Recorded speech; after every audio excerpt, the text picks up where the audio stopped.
கரூர் துயர சம்பவத்தில் உயர்நீதிமன்ற வழிகாட்டுதலின்படி முழு உண்மையையும் வெளிக்கொண்டு வரப்படும் என உறுதியளித்துள்ள முதலமைச்சர் மு.க.ஸ்டாலின் ஒருவரை ஒருவர் குற்றம் சாட்டாமல் நீண்டகால தீர்வை நோக்கி பயணிப்போம் என தெரிவித்துள்ளார்.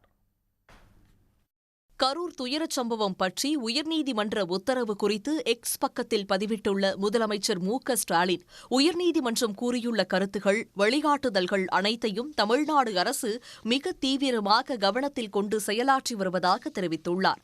கரூர் துயரத்தால் அனைவருமே நெஞ்சம் கலங்கி போயிருப்பதாக தெரிவித்துள்ள முதலமைச்சர், உயர்நீதிமன்ற உத்தரவின் பேரில் அமைக்கப்பட்டுள்ள சிறப்பு புலனாய்வு குழு தனது விசாரணையை தொடங்கும் என்றும் தெரிவித்துள்ளார். சிறப்பு புலனாய்வு குழு மூலம் முழு உண்மையும் வெளிக்கொண்டு வருவோம் என்று மாநிலத்தின் முதலமைச்சராக உறுதியளிப்பதாகவும் அனைத்து மட்டங்களிலும் பொறுப்பு உறுதி செய்யப்படும் என்றும் தெரிவித்துள்ளார். பலவற்றிலும் இந்தியாவுக்கே முன்னோடியான தமிழ்நாடு கூட்ட நெரிசல் விபத்துகளை தவிர்ப்பதிலும் நாட்டுக்கு வழிகாட்டும் என்றும் கூறியுள்ளார். துறைசார் வல்லுநர்கள், அரசியல் கட்சியினர், செயற்பாட்டாளர்கள், பொதுமக்கள் என அனைவருடனும் கலந்தாலோசித்து முழுமையான நிலையான வழிகாட்டு நெறிமுறைகளை வடிவமைப்போம் என்றும் அது தமிழ்நாட்டுக்கு மட்டுமின்றி ஒட்டுமொத்த இந்தியாவும் பின்பற்றும் மாடலாக அமையும் என்றும் தெரிவித்துள்ளார்.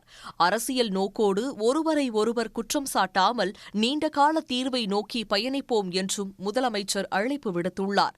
அனைவரது யோசனைகள், ஆலோசனைகளை வரவேற்பதாக தெரிவித்துள்ள முதலமைச்சர், இப்படி ஒரு பெருந்துயரம் தமிழ்நாட்டில் மட்டுமின்றி இந்தியாவில் எங்குமே இனி நிகழாமல் தடுக்க ஒன்றிணைவோம் என அழைப்பு விடுத்துள்ளார். உடனுக்குடன் செய்திகளை தெரிந்து கொள்ள சன் நியூஸ் பெல் ஐகானை கிளிக் பண்ணுங்க.